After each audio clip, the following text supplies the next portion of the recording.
Hello everyone and welcome to EduTap YouTube channel, and today we are going to start with the session for the ESIC Deputy Director Examination, and I have brought you 10 very important MCQs from the subject of freedom movement and Indian Union, which is basically modern history, which is a very important part of the syllabus for the Deputy Director exam for ESIC. So without any delay we will proceed ahead with the session, but before that I would also like to remind you that if you like the content that is there on our YouTube channel, and if you think that the preparation for this exam is getting benefited by this particular channel, please do subscribe to our YouTube channel and also join the Telegram channel of EduTap.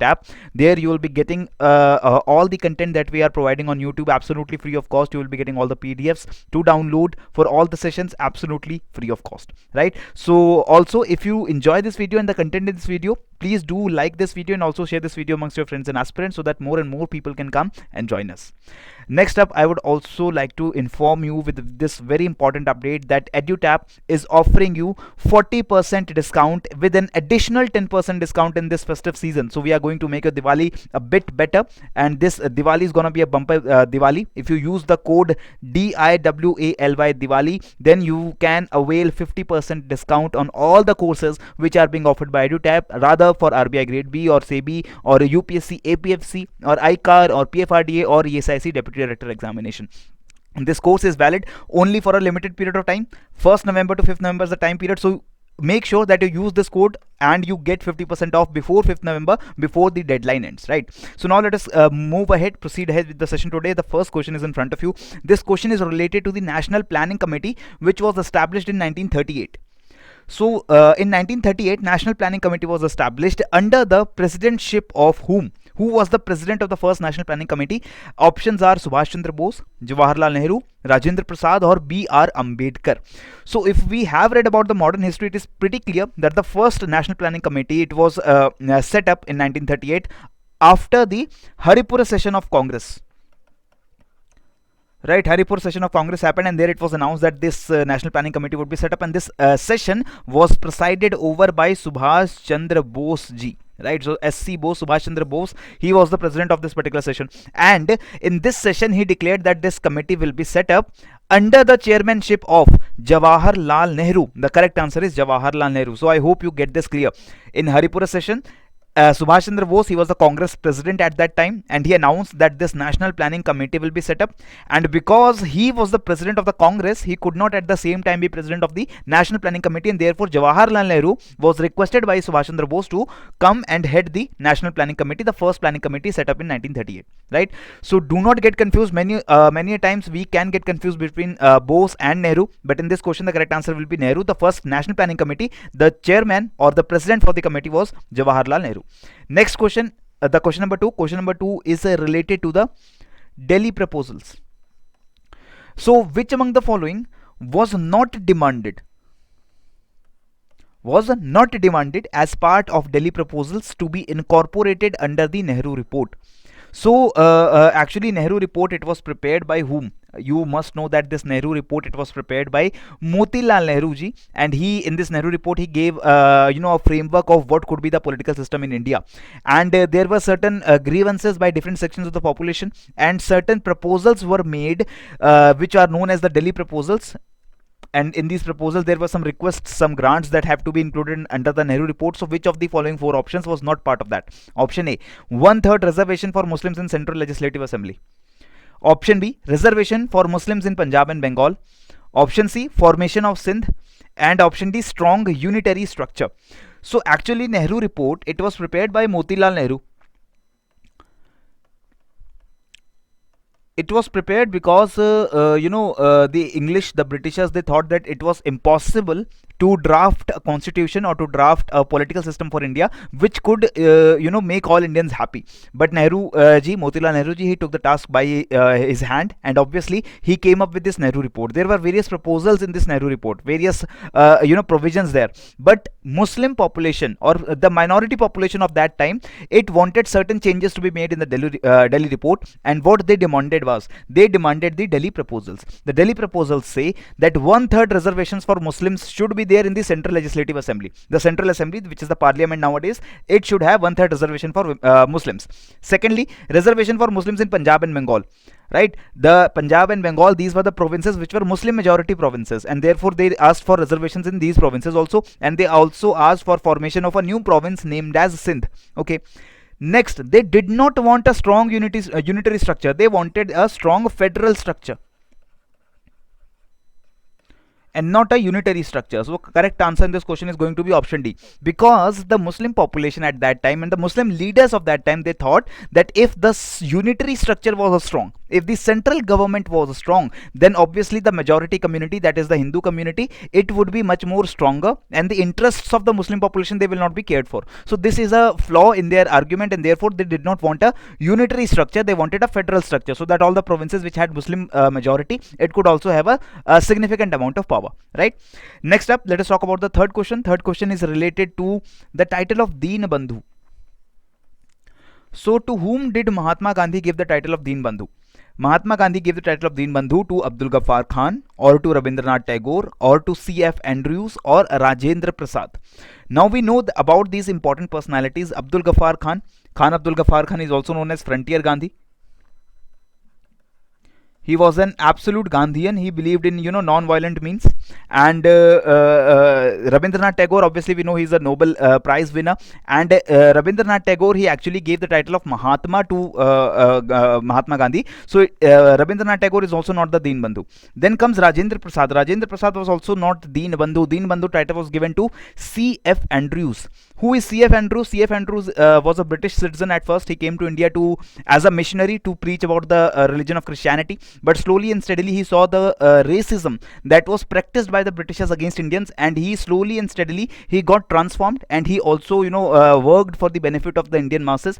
He worked extensively in the South India for the betterment of the Indian workers, for the betterment of Indian peasants, and he also was an active participant of the Indian National Congress. So Mahatma Gandhi, he gave him the title of Deen Bandhu, and he also, C.F. Andrews also became the president of the All India Trade Union Congress, and he worked extensively till he died for the benefit of the Indian worker class and Indian peasant class. Okay.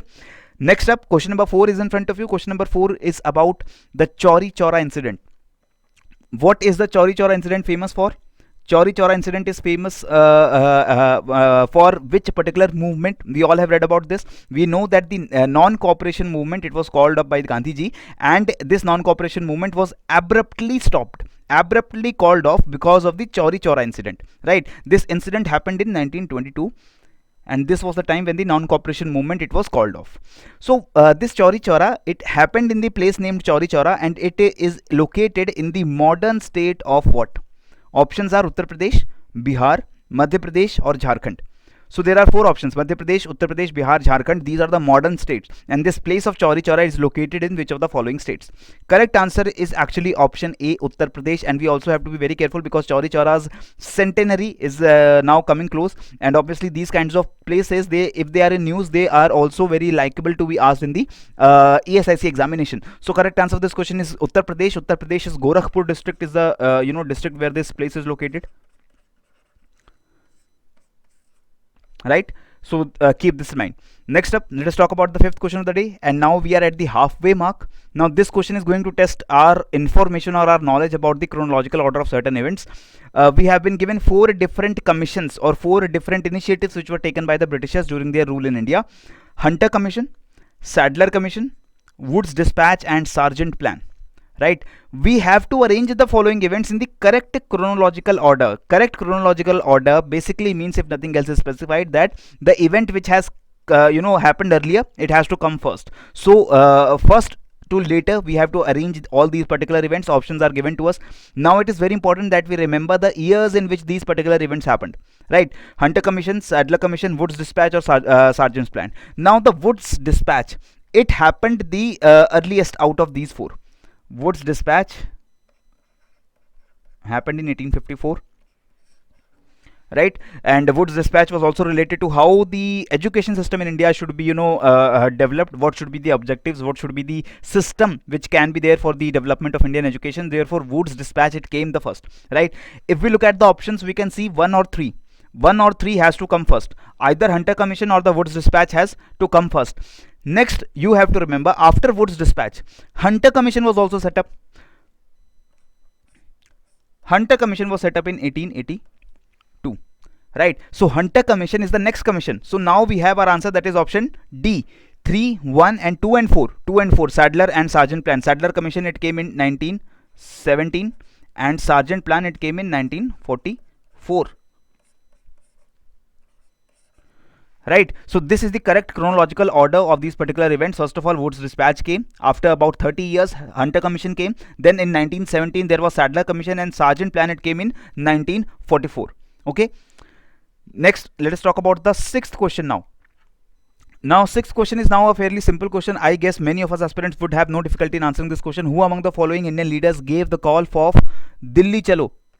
Dilli Chalo is a very popular slogan which was adopted by this very famous personality. Options are Subhash Chandra Bose ji, Mahatma Gandhi ji, Sardar Vallabhbhai Patel ji, or Jawaharlal Nehru. Now, out of these four, who gave the slogan for Dilli Chalo? Correct answer, as all of you or most of you have rightly might have rightly guessed, is actually option A, Subhash Chandra Bose. Subhash Chandra Bose, as we know, he formed the Indian National Army, INA, and he led INA to attack India from the eastern side, and he also motivated the soldiers of INA by the call of Delhi Chalo, because Delhi obviously was the capital of Indian subcontinent, and he gave the rallying cry of Dilli Chalo, so that all the INA members, they were very motivated. They had to capture the capital of India, that is Delhi, in order to free India from the hands of the British. Okay. Next up is the seventh question. Now let's talk about the seventh question. It is related to Tashkent Declaration. So Tashkent Declaration, it was held in the aftermath of what? It is a very important landmark declaration between two very important countries. One of them is obviously India. Another one is a very important neighbor country of ours. Correct answer you have to identify. Tashkent Declaration, it was held in the aftermath of, that means after which event this declaration was there. Options are Indo-Pak War of 1948, option B, Indo-China War of 1962, option C, Indo-Pak War of 1965, or option D, Indo-Pak War of 1971. Now, this particular question is not strictly related to the Indian freedom struggle, but in the syllabus of ESIC Deputy Director, the syllabus that has been given, it is Indian Freedom Movement and Indian Union. Right? So, Indian Union is also there. Therefore, we can also expect that there might be some questions related to the post-independence history. We can expect questions coming from the decade of 1970s or decade of 1980s, and therefore we have brought this question for you.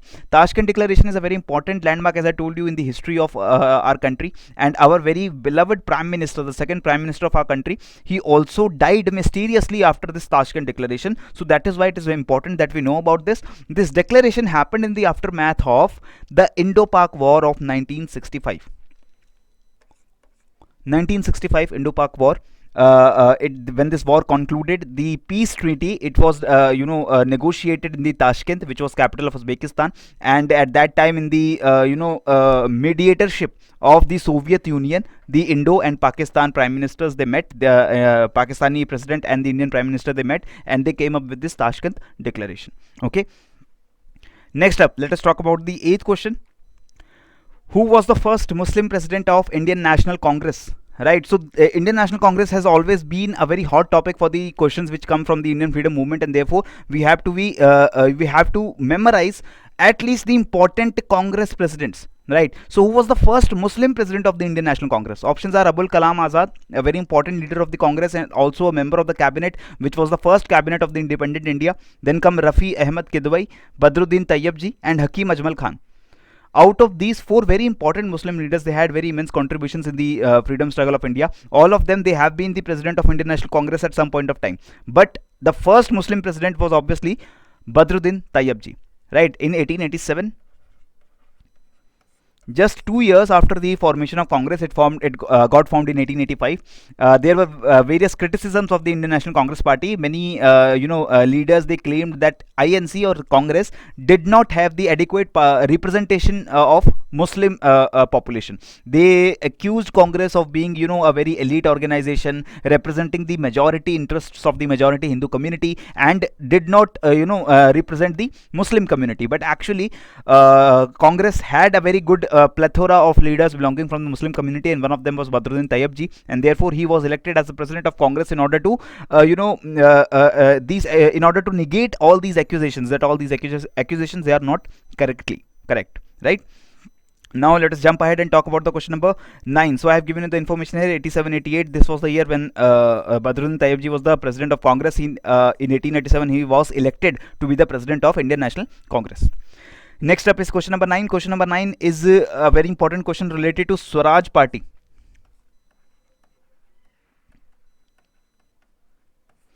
So who among the following Indian leaders were not associated with Swaraj Party?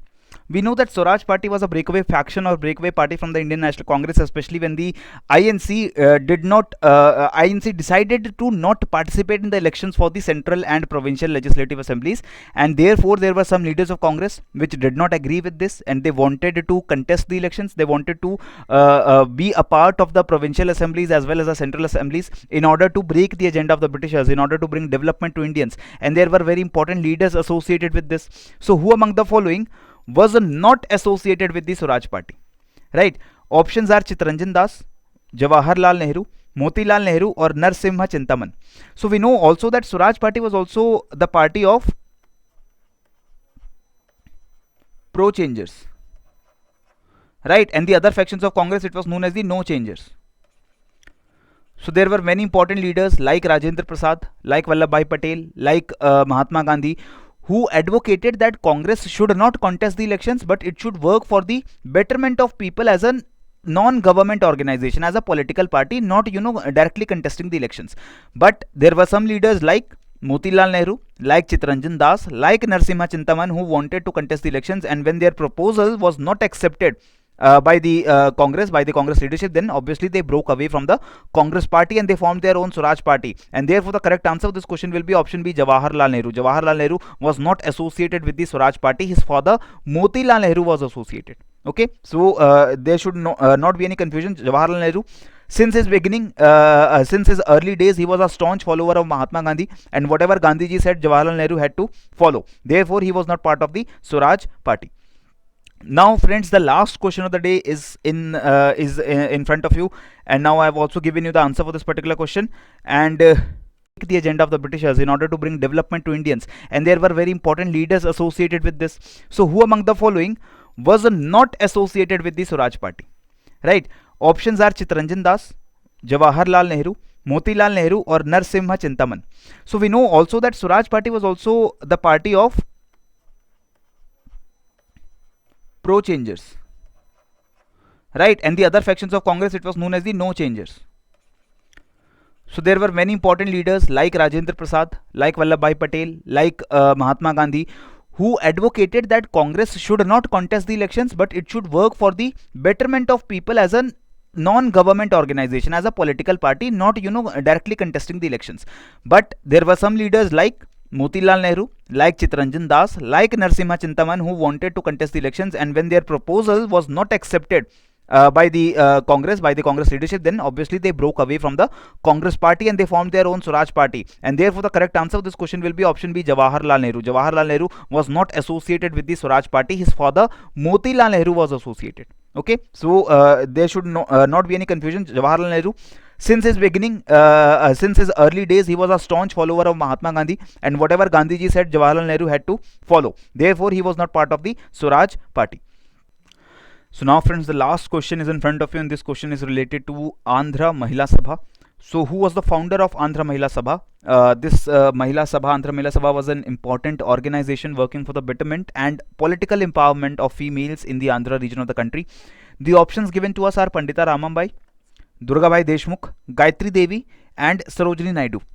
So out of these four eminent ladies, one of them is the founder of Andhra Mahila Sabha, and we know that if it even try to eliminate the options, we know that Gayatri Devi and Sarojini Naidu, they were actively involved in politics, but in the northern part of the country, not so much in the central or southern part. Now Durga Bhai Deshmukh is the correct answer of this particular question, because Durga Bhai Deshmukh is also popularly known as the Iron Lady, and she organized salt satyagraha during the civil disobedience movement in the Madras province, and also was imprisoned.